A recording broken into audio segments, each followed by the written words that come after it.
You're going for what? Hey, yo, we're going for woke. Healthcare is a joke, you know what's leaving us broke. We're not here to brainwash or be choosing a side. We're just two Asian guys here to open your eyes. All right, welcome back everybody to Going for Woke. My name is Calvin Chen. My name is Aaron Pion. And we're two Asian guys here to open your eyes about That's right. single-payer healthcare. This is episode 1.3, y'all. If you haven't listened to the previous episodes where we introduced the idea of single-payer healthcare, why it's important, why it's something like that is what we want to implement in this country, and because of the way the current healthcare system is set up or not set up to help the American people win and live fruitful lives, please go back and listen to that. And we get into a lot of data, especially in this series right here. Aaron's done a fantastic job. You may want to take a look at his Medium blog, which we have linked in the show notes also, and that'll give you a good that'll give you something good to read also if you want to have that side by side as you listen to this.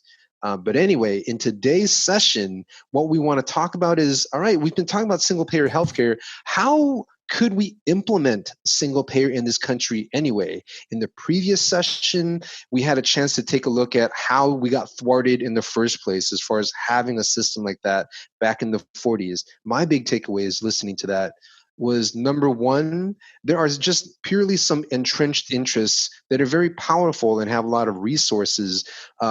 Groups like the California Medical Association, the American Medical Association, political consulting firms, and even the entrenched interests of private health insurance companies. These are big organizations that are well resourced, that if we were to implement single payer healthcare, it would cause a lot of trouble for them. And they are human beings. And so of course they would oppose such legislation. Right. The other thing that I saw that really stuck out to me was just the genesis of this politics of opposition research and playing on people's fears and not having to explain too much, but rather than get into the nuance of issues, to really turn it into a political game of attack and playing to your worst instincts and your fears by invoking the big red American boogeyman, communism or socialism. Ooh. And that really showed up and really messed things up in the 40s when we could have had that system in the first place. And so in today's session, we want to talk about, all right, let's say we can get past all that, right? I think we need to have that sort of a will and have it work for all of the American people in general. But how would we even get there in the first place? And so that's a pretty nuanced topic right here. But good thing we have Aaron on board. He's got some facts and just some really awesome stats for us to look at. So Aaron, are you ready to jump in right here? Yes, sir. I mean, isn't it odd that, 2008, Obama gets elected, promises healthcare. He passes Obamacare. He squeaks it by, right? And then in 2016, 2020, it's still a hot topic amongst Democratic voters. In fact, in 2020, it's the most important topic. And that's because, there's a couple good things about Obamacare. Lowered the number of uninsured Americans by millions, right? But it just hasn't gone far enough, because we still got 27 million uninsured Americans, and Americans are still getting bankrupt. Premiums are still going up faster than wages. Deductibles have tripled. And so this is why, even though the last Democratic president already passed through a healthcare reform, we're still talking about healthcare reform. It's still the hottest topic amongst Democratic voters. It sounds like it just didn't go far enough then. Yeah, it just didn't go far enough. So that's why we're still talking about single payer today, right? And what's the path forward. So the Democratic voters, they're pretty split on this. It seems like there's a lot more moderate Democrats, about more than half the Democrats. It says in this September 2019 poll, it says 55% of Democrat voters, they prefer building on Obamacare, while only 40% prefer replacing Obamacare with Medicare for all or single payer. And when you when you add up all the votes from the Democratic primaries of 2020, you see that split, that 60-40 split basically. You add up all the Biden, Buttigieg, Klobuchar votes, and then you add up all the Bernie Sanders, Elizabeth Warren, Tulsi Gabbard, Andrew Yang votes. It's about 60% of Democratic voters, lean into that moderate lane, while only 40% stick with that more progressive wing of the party. So, so what you're illustrating right here is what? Like, I guess I'm concluding that votes wise, there's votes wise, as far as implementing single payer healthcare, there's just not even as much support for that, even within the Democratic camp. Is that Yeah, the even idea? within the Okay. Democratic Party. Yeah. So that's kind of, that's a big challenge, That would be a huge right? challenge. Yeah. Yeah, that's a huge challenge is if you can't even get your fellow Democrats on board. Um, Can you explain that a little bit more from the moderate position? I know that you've talked to a lot of uh, right people yeah. from across the spectrum. Like, what's their sense of why not single payer healthcare? I mean, Obamacare hmm was a start, but like it did nothing to control the cost. You just listed a bunch of stats in how it didn't. It's not really working that Yeah. well, right? It's yeah. Yeah, so I think two main reasons that I heard from moderates. Number one is we're not smart enough to regulate single payer healthcare. So think about how much we botched our COVID-19 response. Right, we're sending checks to millions of dead people. We can't even get this thing off the ground. Right, think about how bad our response to COVID-19 was as a country. On top of that, you got trillions of dollars for the Pentagon going missing in an audit that people just can't account for. So, anyways, there's just not enough regulatory talent. Was kind of the phrase I heard used. Hmm. I just don't think the government can do it. And that's what Andrew Yang brought up in the campaign trail too. Was the vast majority of Americans don't trust their government or public institutions. So so one question is, can you really handle that? Maybe, but probably if you had to place your bets, like probably not. So that's one argument. Um, the other argument I heard, which I found pretty convincing, was that you need Democrats to stay in power for a long time in order for this to be implemented correctly. Right? So you think about Obamacare and how tough that was, and you think about it, it's Obamacare, the individual mandate, it's a conservative Republican idea that Governor Mitt Romney used to implement in Massachusetts, and it's what Newt Gingrich proposed in the 90s. So even a Republican idea that a Democrat tried to pass, it went through so much opposition. And Obama, he got punished for it in his 2010 midterms. Right? So the question is, are Democrats really going to retain control of the presidency, the House of Representatives, and the Senate long enough to not only pass single payer and implement it and raise the taxes necessary to get it started, but to actually roll it out correctly? Huh. And the answer is probably not. Like every time a president gets elected, the midterm elections 2 years following, usually they get, the pendulum swings the other way. So there's just not enough time and power to implement it. And we want Democrats in power for a lot more things besides just healthcare, right? We want them in there for climate change, education reform, homelessness, a lot of other things that we need Democrats Yeah. to remain in power for. And so it's a very Hmm. practical take on it. Yeah, I think that this really speaks to the question that we're trying to answer today was, okay, how would you implement that? And I can appreciate the practical lens of this sort of a response where number one, it's like, hey, do we have the competency in government to administrate this whole thing? And I'm going to guess probably at first, not so much, but I mean, that second point about if we want to implement it well, it may take 10 years to just work out all the kinks. Um, Yeah, I believe in that too, right? Like it would take some time to implement, which kind of goes back to our political system. Maybe we need to talk. Maybe we need to have an episode on ranked choice voting or something. but Yeah. but this sort of political football that we do between like, okay, Democrats took over. Now there's like a big right wing push. Of voters coming out. Now they've taken over, and then Democrats say, "Oh, we lost. We're licking our wounds for a while. Now we come back and take things over." Like we passed Obamacare, and then here you have Trump trying to undo that.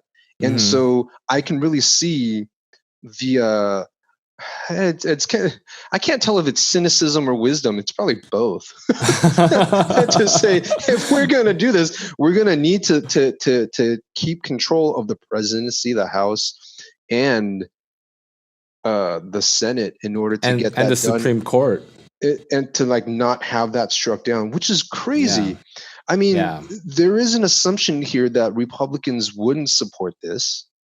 I Hmm. think there have been some stats that showed that Republican voters are not uniformly against the idea of this, right? So it kind of speaks to me that yeah, like we need to reduce the sort of polarity in this country to talk just facts, right? And that's what we're trying to do here with this Hmm. podcast. But also, I mean, as far as that first argument to say, do we have the competency to implement this? I don't know if I really buy that argument, but I mean, I think it is a question though. How do we implement this well? And how do we make sure we implement it well? Hmm. That's for sure a really important question. Yeah. Um, yeah. Yeah. So yeah, we got one obstacle right off the bat to single payer is the moderate wing of our party, which is the majority of Democrats, right? Um, so that's one big obstacle, but there are a couple paths forward that Calvin and I want to hash out today. And so first we want to talk. So it is still possible to get into single payer in the long term. And there are two ways of getting there. One is the state by state option, and the other is implementing a public option. So, state by state, I know we talked about it, right? I mean, gay marriage, weed legalization, a lot of things take the state by state method, to get legalized on a federal level. So it's getting basically support on the ground as different states legalize or implement something. It just Hmm. becomes part of the American consciousness more, so that when it gains Yeah. momentum on the ground, it can then graduate to being this thing on the federal level. Yeah. Yeah, yeah. Yeah, that's the idea. So, and that's basically what happened with Obamacare, right? Mitt Romney implemented it in Massachusetts first, and then it turned into Obamacare on a national level. It was popular, and then Yeah. So once yeah. you show it works on the state level, then we're more likely to get buy-in on the federal level. Okay. So, Let's talk about that. So let's illustrate this the state by state method, and then after that we'll talk about how it seems like having the public option is antithetical, but there's a way to single payer, but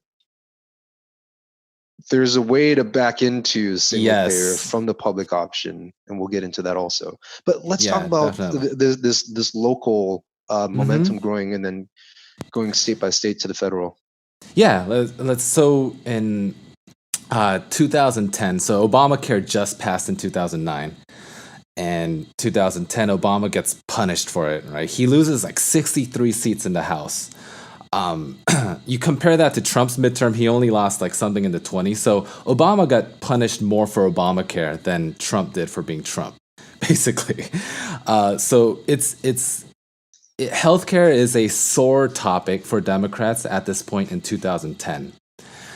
But nonetheless, Governor Peter Shumlin from the state of Vermont, he runs for governor in 2010, basically saying Obamacare didn't go far enough. We're going to implement single payer in Vermont. And he wins the election, which to the surprise of a lot of Democrats. I guess it's not surprising because Bernie Sanders represents Vermont, so it shows Vermont is pretty liberal, pretty progressive state. But nonetheless, yeah. So Vermont 2011, they passed legislation. They say, okay, you can implement single payer in Vermont. Just figure out how to make it work. He assembles a committee. they try to crunch the numbers, go like, okay, this is how much taxes we need to raise, this is how we would roll it out. For 3 years, they try to do all that, and December 2014, Governor Shumlin comes out and says, you know what, we're not going to be able to implement single payer in Vermont. Yeah. And was it something? It was because, according to their calculations, they would have had to increase taxes by like 21% or something. Yeah, which makes sense, right? You think about when Governor Warren tried to pass single payer in California, they only needed to raise payroll taxes by 3%. But that's That because was back in the 40s. that was back in the 40s when healthcare was only 4% of our GDP. Now healthcare is 18% of our GDP. So yeah, you would need to raise taxes a lot more, than back then. Yeah, wow. Yeah, so that's kind of This painful. is why we want to kill the monster while it's small, everybody. Yes, exactly. And so, here's the thing is no matter what you do, for single payer or for public option, you need some amount of upfront costs. You need to raise taxes on the front end at least. Even if it saves money for Americans in the long run, you still need to, set up that system, collect taxes for that. And so it was, a 21% tax increase. It's a hard sell for Vermonters. So Governor Shumlin decided not to implement it, but he's still a single payer advocate to this day. He still thinks we can do it on a national level. He just thinks it's really tough for a state to take on that cost. So not for Vermont. Not for Vermont, but the idea is maybe a wealthy state can take it on, a state with a lot more revenue, aka California, right? California, we're like the 5th largest economy in the world if we were our own country. So maybe we could take on those costs. Okay. So Governor Newsom, he ran for governor promising single payer on the campaign trail. This was one of his main promises. And as a mayor of San Francisco, he set up the Healthy San Francisco Initiative, which is universal health care for all San Francisco residents, including homeless and undocumented folks. So I think Governor Newsom, he's definitely he's definitely a healthcare advocate. And so he's governor now. So he's also put together a committee, and they're crunching the numbers right now as we speak. And by February of 2021, they're supposed to come out with a plan of exactly how to implement single payer for California. So in California, they're crunching the numbers. They're doing what Vermont did for 3 years. Yeah.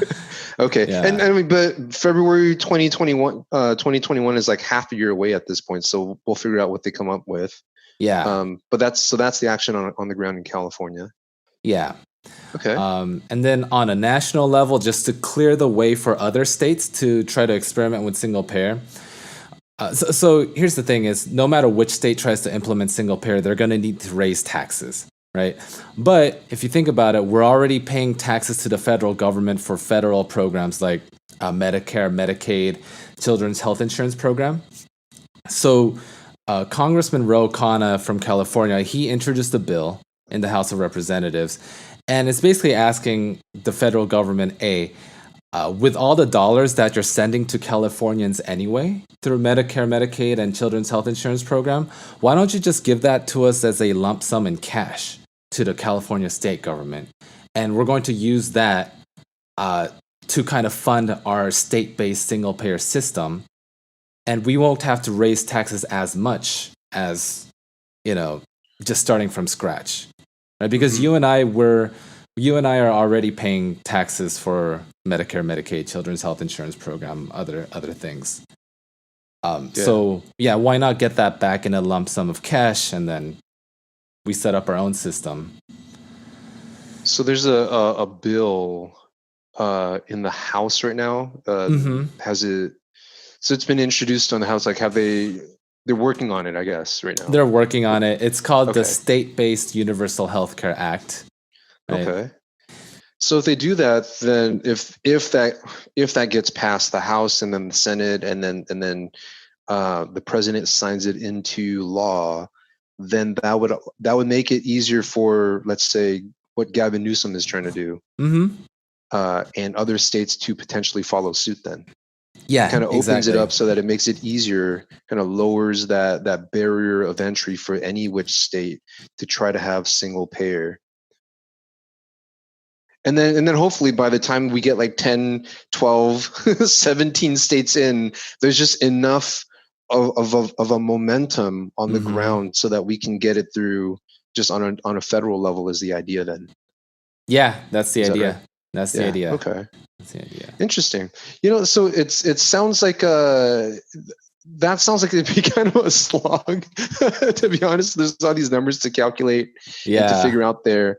And I can see how I can imagine, and I'm no expert right here. I'm just kind of thinking out loud. I can imagine that there could be some complexities that come from that. It just maybe even as simple as, well, then you're really not getting the economies of scale that you could get for single payer, because single payer on a federal level, you would have like basically one health insurance company, and that's like the government, right? Versus on the state by state level, let's say that you have that for California, but then you still have that for Utah, and you still have that for Texas, but then all the other states, let's say, are still on the other, don't have single payer, and so the economies of scale still aren't really there. But at least it's something that could turn into something more, right? Yeah. This is that sort of a smaller agreement could lead to a bigger agreement down the line.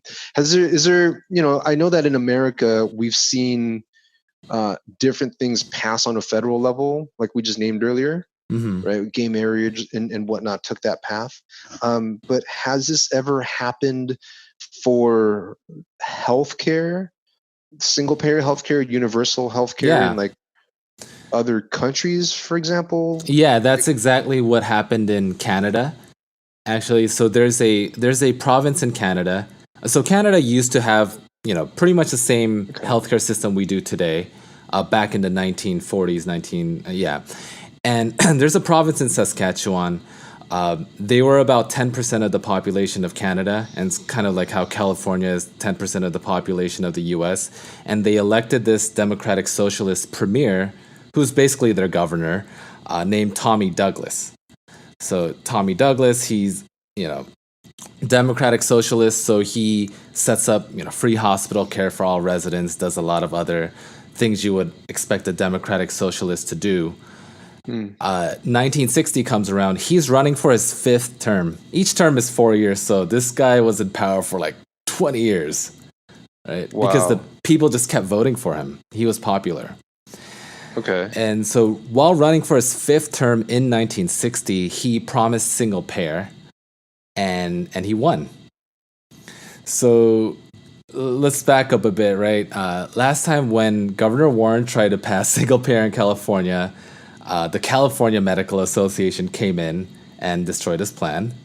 And then when President Harry Truman tried to pass single payer nationwide, the American Medical Association came in, tried to ruin his plan. Tommy Douglas promised a single payer, gets elected premier of Saskatchewan. Take a wild guess who comes in to oppose his plan. Like the Saskatchewan Medical Association? The Canadian Medical Association. Okay. So okay. You're right there. But this time, it's kind of like the equivalent of the American Medical Association going straight into California, right? But yeah. So I guess they saw this as a threat on a national level, like, holy crap. And that's probably because Tommy Douglas, as he was running and promising it, he said, we're going to implement single payer, and all the other provinces in Canada are going to follow us because they're going to see how popular this is. That's vision, man. Yeah. Yeah. So, of course, the Canadian Medical Association, they come out, they denounce the plan, they send out pamphlets, and they print newspaper ads saying political medicine means red tape, high costs, and inferior medical care. Regardless, Tommy Douglas, he just, bulldozes through. So he got elected in 1960, July 1962, single payer gets implemented in the province of Saskatchewan. And immediately you got doctors going on strike. So get this, man. These doctors, they had effigies of Tommy Douglas hanging on a noose while they were out protesting. Wait, doctors Yeah. were protesting Yeah. and hanging effigies of Tommy Douglas. Yeah. Wow. Yeah. And then they just straight up, so they go on strike for 23 days to the point that doctors from the US and England had to be flown in to keep the emergency rooms running in Saskatchewan. It goes to show that opposition was strong in Canada too. You know, it's not that people just rolled over and said, okay, single payer for everyone. There was always going to be opposition. They're human beings. You're going to make Mm-hmm. their jobs different. You're changing things on them. Mm-hmm. They're not sure what the future holds as far as, are they going to make less money? Are they going to have more work? That's what it seems like. And that's where the human mind goes. Yeah. Right. Yeah. When you kind of have this sort of like uncertainty about what's going to happen in the future. Yeah. It's going to benefit the Canadian people. But what about me in my current role? Like, that's going to change. And so, right, like that is literally the first stage of the 5 stages of grief right there. Anger, denial. Yeah. No, I'm serious. Like when, yeah. I mean, that's what happens when change happens, though. Yeah. Anger. I'm not surprised. Yeah. Okay, so for sure. You know what's really interesting? Like he became governor in 44. You said? Yeah, I think that was his first 44? term. That's like around the time. So he came in office, and then like around that time, like 1 year later, he would have seen Governor Warren and Harry Truman go for a single payer. Yeah, and saw that fail. But like he didn't really like start to go for this until the 60s. So he kind of bided his time, and he like just kind of ramped up like his popularity in between, though. Yeah. Cool. That's a really good point, man. He just ramped up his popularity, just got the goodwill of the people. But yeah, so doctors go on strike, and eventually they negotiate. The negotiation is, where doctors are not going to be government employees like they are in England. They're going to be independent contractors who just happen to get paid by the Canadian government. And so that kind of maintains that aspect of the free market, right? It means if you're a good doctor and a lot of more patients come to you, you're still going to make more money than a doctor who's, I guess not trying so hard.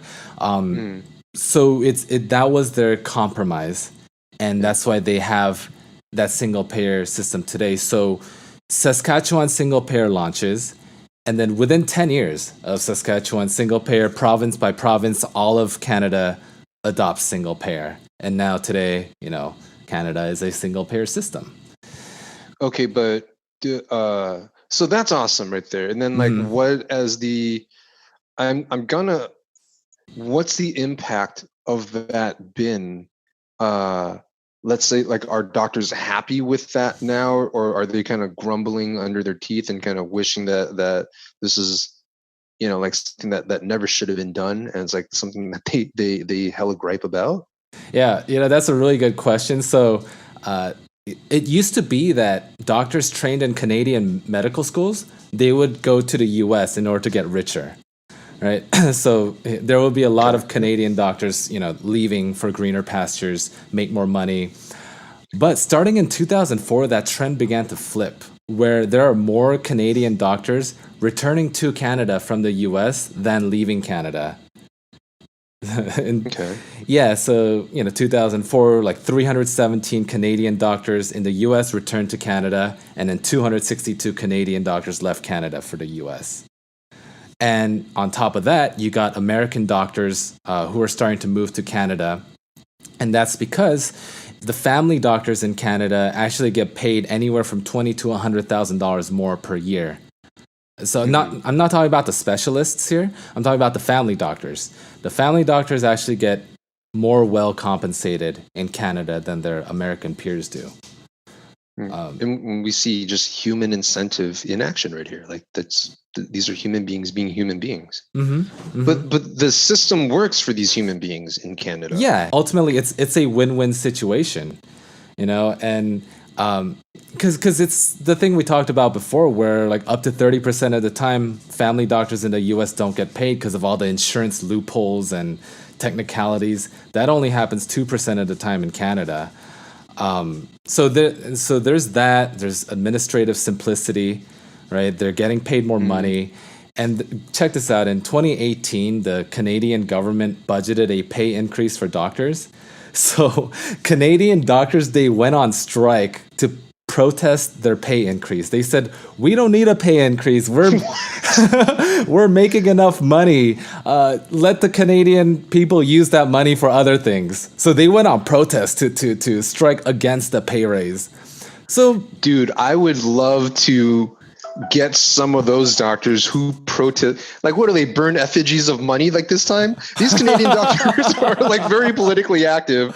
Number one, I'm saying that jokingly, but like, I would love to talk to some of these doctors and be like, hey, talk me through, right? Like how you came to feeling that more money to you was not the right thing. Like that's very unique. And I think that's very counter to what we've kind of been highlighting this whole time, which is human incentive, right? What was the incentive for them, or like what was the value system for them that caused them to en masse say, we don't want to get paid more than we currently are right now, or we're not to the extent that you're just proposing. That's pretty awesome. yeah, I just that's heartwarming to me. yeah, yeah, for sure. So that all goes to show that the state by state path that the U.S. is taking right now, starting with California, there is light at the end of that tunnel, right? Okay. So there's a state by state option. The other option, like you were mentioning, was we start with the public option and just kind of back into single payer. And that seems somewhat politically feasible at this time. You got almost 70% of all Americans, including Republicans, that favor a public option. Or like Pete Buttigieg eloquently phrased it, Medicare for all who want it, right? So it seems like the public option is the next, path forward, which a lot of progressives aren't too happy about. I don't know if you saw last week tonight with John Oliver. He did this episode on Medicare for all, and he's British, right? So he's got the NHS where he came from, but he comes to America. He says the American healthcare system is a shit sandwich. And then he said the public option is a shit sandwich with a guacamole on it. So, hey, Americans love guacamole though, man. So that's how a lot of progressives feel about public option. And rightfully so. There's some issues with public option too, because a lot of doctors how doctors, like a third of doctors are rejecting Medicare patients. A lot of doctors could just be like, I'm not going to take your public option insurance. I'm only going to take private insurance. And that might not hurt their base enough. Like they might have enough private insurance patients so that rejecting all the public option patients wouldn't hurt them. Yeah. And then I think the argument was also that then what you could have is that the public option would be like the last refuge for people who couldn't get insurance elsewhere, right? And so the public option would collapse because it's just not cost effective. You have like the highest cost consumers that known that a lot of people don't really want to serve, and so there's no economic efficiency for the insurance model to really work there. Yeah. And so how is this a good path forward? Okay, so public option gets hated on by progressives, and I think they have good reasons for it. But when you look at Australia, they have a public option, and that they have one of the best health outcomes in the world. Australia, what it is that everyone pays taxes, and then everyone has access to this public healthcare system. It's kind of like how you and I pay taxes, and our kids have access to public schools, right? But if you're rich, if you have more money, then you can pay for private school on top of the taxes you already pay for the public system. So that's basically what Australia has. Is if you're wealthy, if you don't want to wait for a non-elective surgery like a knee or a hip replacement, if you want to see a doctor faster, then you can pay for private insurance and go through the private hospital network where you get catered to more, But yeah, you look at their health outcomes. For example, you look at their life expectancy at 60. It's the second highest in the world, and the U.S. is the lowest in the world for that. Lowest in the like in the wait, hold on. In the world or in like the developed Or in the world? developed world. In the developed Okay, I world. was like, oh damn. No, sorry. Yeah, lowest in the developed world. And that just goes to show that yeah, the public option is working in Australia, Okay. pretty well. And check this out: only 4% of Australians think their healthcare system is broken and needs to be remade, while 23% of Americans think the same.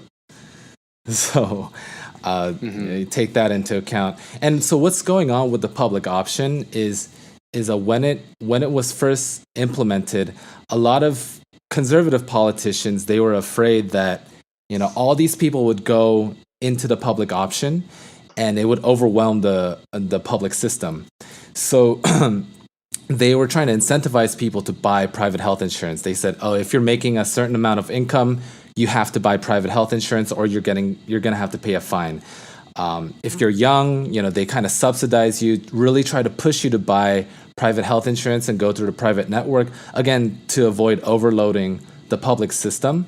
Wow. But as time goes on, a lot of young people and a lot of, even wealthier people are just saying, you know what, I'm not going to pay for private health insurance because, first of all, it's expensive. I'm not really getting my money's worth. And if worse comes to worse, I'm just going to go the public hospital option route. And so the private healthcare system in Australia, it's going through a death spiral right now as we speak, because the young and healthy people, the young and healthy people are leaving that private system, and then it's only the older and sick people who are staying. So now the private insurance companies, they have to raise their premiums, raise their deductibles, everything even more, and that causes even more, people to leave that private system. So it's going through a slow death spiral. And I mean, if you think about it, in the long run, basically the private system is going to collapse and it's going to turn into single payer. That's what's happening.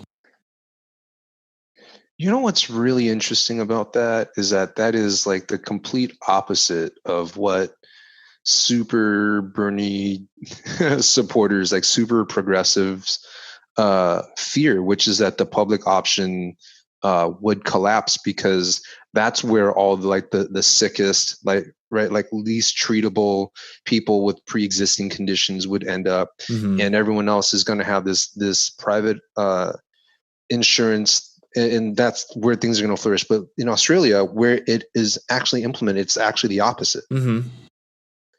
It is the That's opposite. fascinating. So yeah, like okay, so and that's basically what Andrew Yang talked about, right? Like when he came out, like at first he was saying I'm for Medicare for all, and then when he came out with his plans, it was like, wait, hold on, this is not Medicare for all, and people were giving him a lot of flack about it. But he basically, without calling it Medicare for all who want it, he basically proposed a system that was let's go for having a public option, and then let the public option withstand the test of time, Mm-hmm. right? Become more and more efficient, become more and more effective, and people buy into the idea more and more, and then that's like a smoother transition Mm-hmm. for the country to go from what we have now to eventually single payer.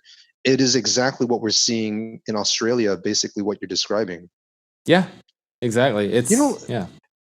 yeah, and like one other thing that we hadn't really talked about here as much, you kind of referenced it in the beginning, is that the healthcare system itself just has a lot of bloated cost structures to it. Oh yeah. And so that was something else that I saw in Andrew Yang's plan that I thought was just really smart, was, okay, let's back into the public option. There's a lot more political will to get the public option than, let's Mm-hmm. say, single payer healthcare, Mm-hmm. something that you just named earlier, right?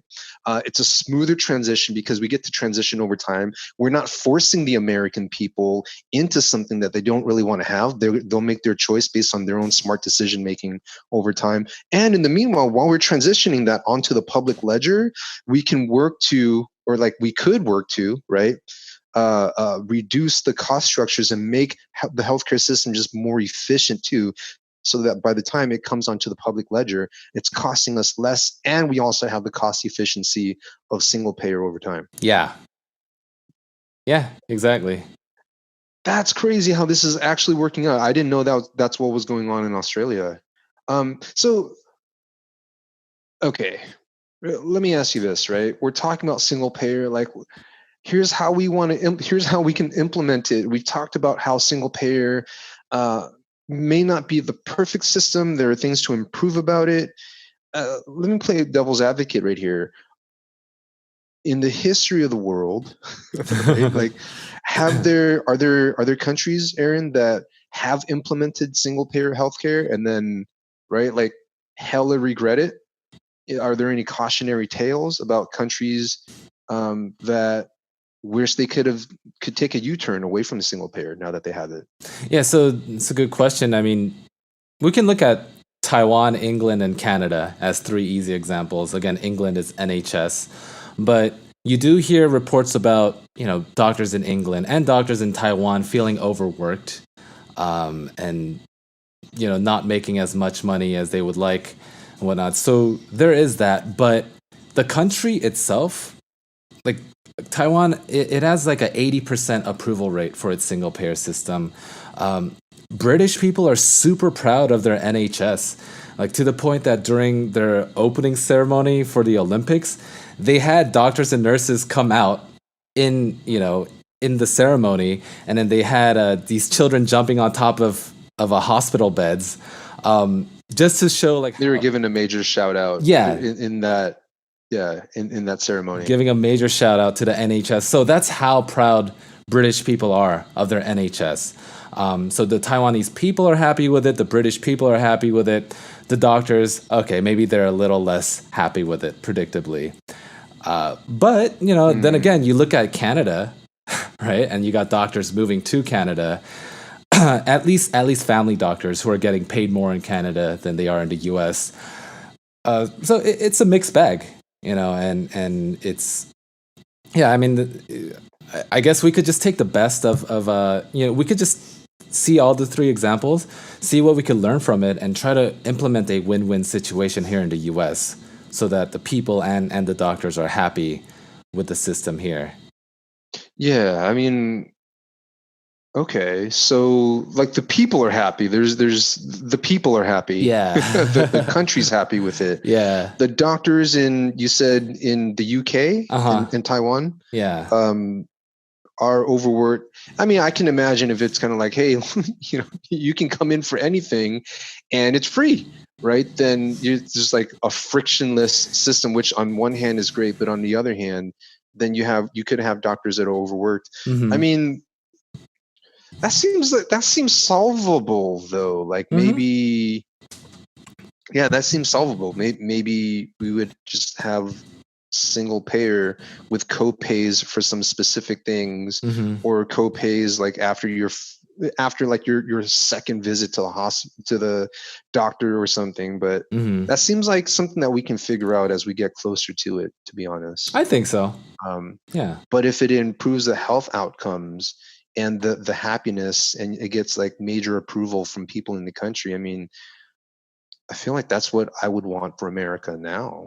Yeah. Yeah. Right. Me too, man. That's interesting. Me too. Aaron, thank you so much for all the work that you've put into the research and helping us all to get a little more woke about what this situation is right here, because that's really a big question, right? Getting beyond the politics of fears, beyond getting getting past like the entrenched interests and whatnot. Right. I think implementation is really a big question, and it's a practical thing to look at. How do we get there? Because we don't want to be so idealistic that we just, cause a big mess in the meanwhile, in the name of a big ideal that just wasn't practical. And so Here's what we have for all of your listeners for this next session. We have in this series talked about our healthcare system, why things need to change. We talked about single payer healthcare, the benefits, some of the downsides. We've talked about how we came really close, what's been thwarting it. We've talked about implementation. And in this next session, we're going to offer you some just final reflections as we wrap up. And we also want to answer the question. So here's what we've laid out in front of you. What if we don't change? What if things stay exactly the way that it is now? We've already named current problems, current challenges, but if we look into the future, what are the projections that really put an impetus on all of us Americans to inform ourselves, to know what's going on, and to have a sense of where do we want to go and why is that so important now at this juncture? Thank you so much, everyone. Aaron, do you have any last words? No. Yeah, thanks for having this conversation with me, Calvin, so that we could all get woke together. And so I just hope for our listeners, it's educational, at the very least, expand our understanding and have a better idea of how we move forward. So we'll catch you guys next time. And until then, all right, everybody. Until the next time, keep going for woke. Stay going for woke. Yeah. Awareness is unifying. Peace, everybody. Peace. Hey, thanks for tuning into this episode. If you like getting woke with us, then subscribe now and give us a 5-star rating. And if at any point you thought, I wish more people heard this, you can spread the word by sharing this podcast with them. We appreciate it. Until then, keep your eyes, your ears, and your hearts open, everybody. We're out for now.